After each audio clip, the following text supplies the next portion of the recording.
आसानी हो जाएगी कि भाई ये करता क्या है। तो पहली चीज़, सारे कार्य, सारी शिद्दतों के बावजूद, पूरी ताकत के बावजूद भी अगर आपके जीवन में वो नहीं हो रहा है जो आप चाहते हैं, तो आप समझ लीजिए कि आप कहीं ना कहीं पितृदोष से ग्रसित हैं। आपके पास बहुत अच्छी अच्छी डिग्रियां हैं, बहुत अच्छे स्कूलों से आप पढ़े हैं, बड़ी बड़ी डिग्रियां लेकर आए हैं, लेकिन उसके बावजूद भी आपके पास काम नहीं है। अब समझ लीजिए कि आप पितृदोष से पीड़ित हैं। अगर आपके घरों के अंदर निरंतर कलह मची हुई है, अगर आपके घरों में निरंतर बीमारियों के ढेर हैं और दवाइयों के डेस्क भरे पड़े हैं, बहुत सारी इनकम के बावजूद भी पैसा आके कब कहाँ घुस के जा रहा है ये किसी को भी नहीं पता पड़ रहा, आपस में किसी की नहीं बन रही, सब एक दूसरे को घृणा की दृष्टि से या दुश्मन की नज़र से देखना शुरू कर देते हैं। घर में जो बीमार हैं या फिर जो यंग्स हैं, कहीं कुछ डेथ होनी शुरू हो गई है या कोई डेथ हो चुकी है, अकाल मृत्यु हो चुकी है।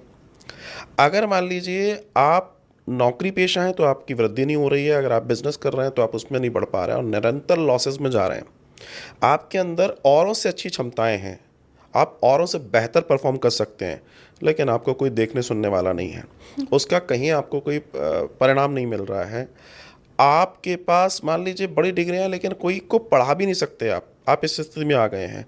आप अपनी बात किसी से नहीं कह सकते हैं। आपके घर के अंदर जब आप रहते हैं तो आपको घर ऐसा लगता है कि ये तो खा जाएगा मुझे। घर के अंदर आपको गर्माहट सी महसूस होती है, एनर्जी महसूस नहीं हो रही। लेकिन उसी घर से जैसे आप घर के बाहर निकल जाते हैं, आपको बहुत अच्छा फील हो रहा है, आप फील करते हैं ये तो बहुत अच्छी बात है। लेकिन वापस जैसे घर में घुस रहे हैं, फिर आप डल हो जा रहे हैं, आपकी ऊर्जा नीचे की ओर बैठ जा रही है। आपके खान पान में आज के तौर का गड़बड़ मसाला आ गया है।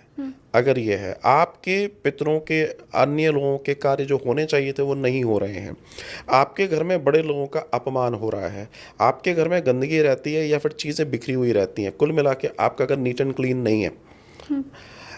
आपके यहाँ रहने वाले लोग, जो हम लोग रह रहे हैं घर के अंदर, वो अगर उनके विचलित हैं, क्रोध से भरे हुए हैं, काम से भरे हुए हैं, आपाधापियों से भरे हुए हैं, कुल मिलाकर आपके जीवन में सफलताएं दूर दूर तक नहीं हैं।